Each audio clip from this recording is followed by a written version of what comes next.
শুভ সকাল বন্ধুরা, কেমন আছো তোমরা সবাই? আশা করছি তোমরা সবাই খুব ভালো আছো আর আমরাও ভালো আছি। আমার আরও একটি নতুন ভিডিওতে তোমাদের সবাইকে অনেক স্বাগত জানাই। আজ হচ্ছে মঙ্গলবার আর এখন বাজে ঘড়ির কাঁটায় ওই সকাল 7টা মতো। তবে চলো আজকের ভিডিওটা এখান থেকেই শুরু করছি। আশা করি ভিডিওটা তোমাদের ভালো লাগবে। তো বন্ধুরা, রোজকার বলা কথা, ভিডিওটা যদি ভালো লেগে থাকে তাহলে অবশ্যই একটা লাইক কমেন্ট শেয়ার করে দিও আর চ্যানেলটা সাবস্ক্রাইব করে আমার পাশে থেকো।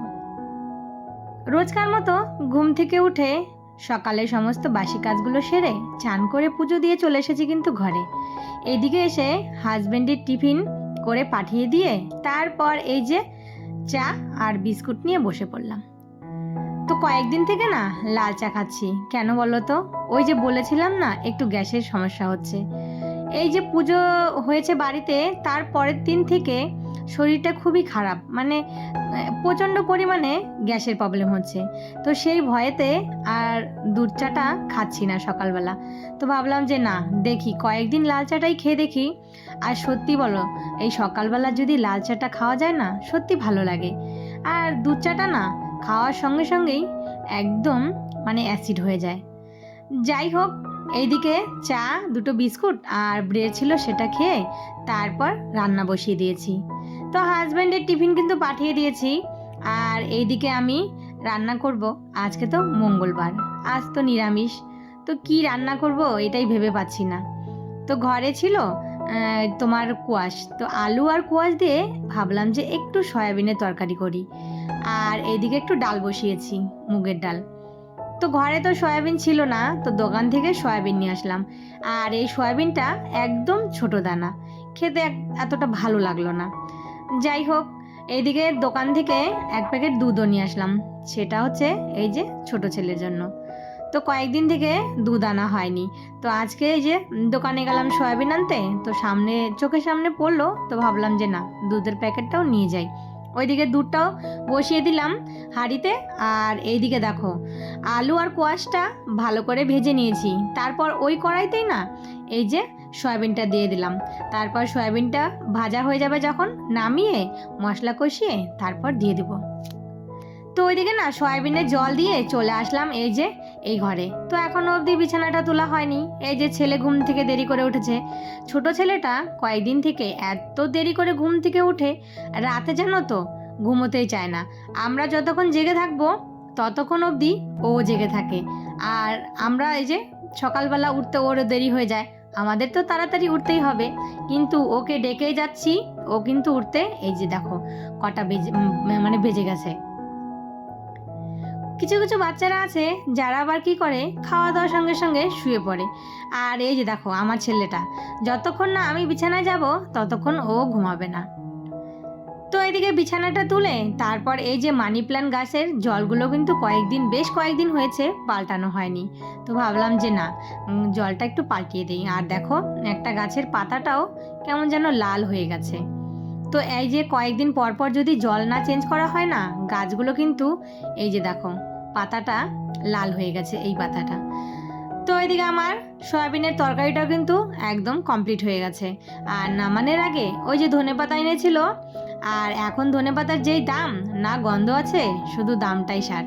তো এই যে নামানোর আগে একটু ধনেপাতা ছিটিয়ে দিলাম। তো সকালে রুটি করেছিলাম, তো ছেলের জন্য না দুটো রুটি রেখে দিয়েছি, মানে টিফিনে নিয়ে যাবে। আর ছেলের বায়না হয়েছে তাহলে একটু সুজি করে দাও।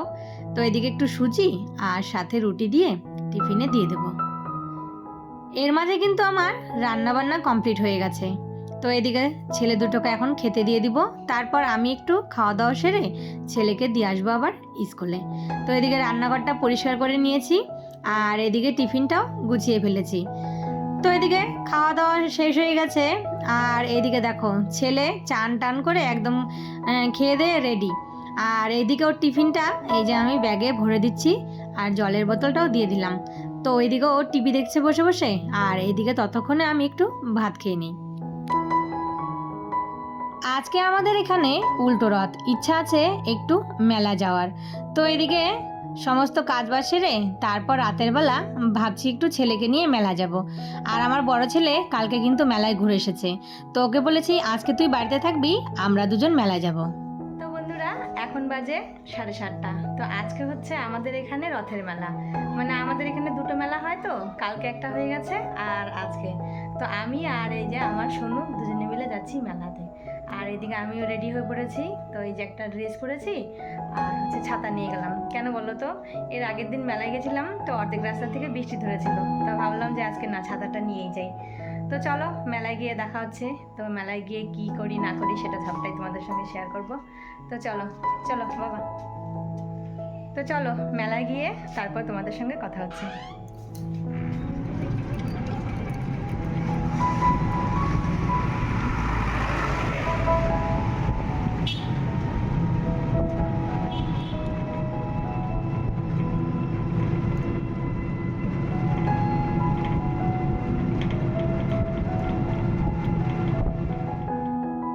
আর এই তো চলে এসেছি কিন্তু রথের মেলায়। তো রথের মেলায় এসে সবার আগে ঠাকুরকে একটু চিনি কলা দিলাম, তারপর এইদিকে ঠাকুরকে প্রণাম করে এইদিকে নাকি রথের দড়ি টানতে হয়। তো আমার পাশে একজন ছিল, সে বলল কি দড়িটা ধরো, দড়ি ধরে একটু টানি। তো দড়ি ধরে কি আর আমাদের দুজনের ক্ষমতা আছে এত বড় রথটা টানার? যাই হোক, রথের দড়ি টানতে হয়, তো সেই নিয়মটা একটু পালন করে ঠাকুরকে প্রণাম করে চলে আসলাম মেলার ভেতরে। তো আজকে তো শুধু মেলা না, কিন্তু আজকে সাথে রথের মেলাও আছে। তো এই যে এইদিকে মেলা তো ভিতরে বসেইছে, এইদিকে বাইরেও কিন্তু এই যে রথ উপলক্ষে মেলা বসেছে। তো এখানে না অনেক রকমের এই যে আর্টিফিশিয়াল গাছগুলো আছে, তো সেগুলো দেখলাম। ওই যে অনলাইন থেকে যেগুলো কিনেছিলাম, তো ভাবছি যাওয়ার সময় কয়েকটা গাছ নিয়ে যাব। ছেলের বায়না হয়েছে একটা ব্রেসলেট কিনে দিতে, সেই অনেক দিন থেকে বায়না করছে আমাকে একটা ব্রেসলেট বানিয়ে দাও, না হলে কিনে দাও। আজকে মেলায় ঢুকতে না ঢুকতেই তার চোখে পড়েছে এই ব্রেসলেটটা, তো সেই ব্রেসলেটটা এখন ওকে কিনে দিলাম। আর এইদিকে দেখো আজকে মেলায় এত পরিমাণে ভিড় হয়েছে। আজকে এমনিতেও রথের মেলা, আর এই মেলা তো প্রত্যেক দিনই বসে, কিন্তু রথের মেলা উপলক্ষে আজকে কিন্তু অনেক ভিড় হয়েছে। তো সবার প্রথমে কিন্তু এই যে চোখ পড়ে এই দোকানটাতে, তো এসেছিলাম, ভাবলাম যে কয়েকটা কাপ প্লেট নিব, কিন্তু আজকে দেখি তার দ্বিগুণ দাম চাচ্ছে। তো যে জিনিসটা এর আগের সপ্তাহে আমি দাম করে গেছিলাম 120 টাকা, সেটা এখন বলছে 180 টাকা। তো ভাবলাম যে থাক, বেকার আর এদের সঙ্গে দামাদামি করে আর নিয়ে লাভ নেই, পরে না হয় কোনো সময় আবার যখন মেলা বসবে তখন নেওয়া যাবে। তো এদিকে ছেলে বলছে মা আমাকে কিছু একটা কিনে দাও। আর এই দোকানে আসলাম, তো সেই দিন যে সাজিগুলো নিয়ে গেছিলাম না, তো ভাবলাম যে এখান থেকে দুটো সাজি নেব, কিন্তু যাই হোক আর এখানে সাজিগুলো নেই, বিক্রি হয়ে গেছে। তো ছেলের বায়না এই যে আইসক্রিম কিনে দিতে হবে, আর এইদিকে 3টা ফ্লেভার আছে, তো সে আবার বলল সাদাটাই নেবে। আজকে আইসক্রিমটা দাম নিয়েছে ঠিকই 40 টাকা, কিন্তু সেই দিনকার মতন সাজিয়ে গুছিয়ে আর দিল না। তো শুধু দেখো আইসক্রিম দিয়ে উপর একটা এই যে কি দিয়ে দিল, কিন্তু সেই দিনের আইসক্রিমটা কত সুন্দর করে সাজিয়ে গুছিয়ে দিয়েছে। আইসক্রিম খাওয়ার সঙ্গে সঙ্গেই এদিকে দেখো লাফানো শুরু হয়ে গেছে, ওই যে আইসক্রিমটা হজম তো করতে হবে। তো এই যে দেখো জাম্পিংয়ে ওঠার জন্য ব্যস্ত হয়ে গেছে, বলছে যে মা আমাকে জাম্পিংয়ে চড়াও। জাম্পিংয়ে চড়ে তার আর পোষাচ্ছে না, তো ওইদিকে ওকে চড়িয়ে দিলাম জাম্পিংয়ে। এর মধ্যে দেখি এদিকে বড় ছেলে এসে মামা করে ডাকছে পেছন থেকে, দেখো টিউশন থেকে চলে এসেছে সোজা আবারও মেলায়। তো সেও থাকতে পারেনি, তার বন্ধুর সঙ্গে চলে এসেছে মেলায়। তো এদিকে একটা ফ্যান দাম করলো, ফ্যানের দাম শুনে তার মাথায় হাত। তারপর চলে এসেছি বাড়িতে, এখন জানো তো রাত্রি 10টা বাজে। ছোট ছেলের বায়না হয়েছে বেলপুরি খাবে, তো এদিকে একটা ভেলপুরি নিয়ে এসেছি, এটার দাম নিয়েছে 50 টাকা। আর বড় ছেলের জন্য একটা ওই তোমার মুগলাই পরোটা নিয়ে আসলাম। তো চলো বন্ধুরা, ভেলপুরিটা ওকে গরম গরম দিয়ে দিই খেতে, না হলে আবার ঠান্ডা হয়ে গেলে ভালো লাগবে না। তাহলে আজকের ভিডিওটা এখানেই শেষ করি। তো সবাই ভালো থেকো, সুস্থ থেকো, আর ভিডিওটা কেমন হয়েছে অবশ্যই কিন্তু একটা কমেন্ট করে জানিও। আবারও দেখা হবে নতুন কোনো ভিডিওর সাথে।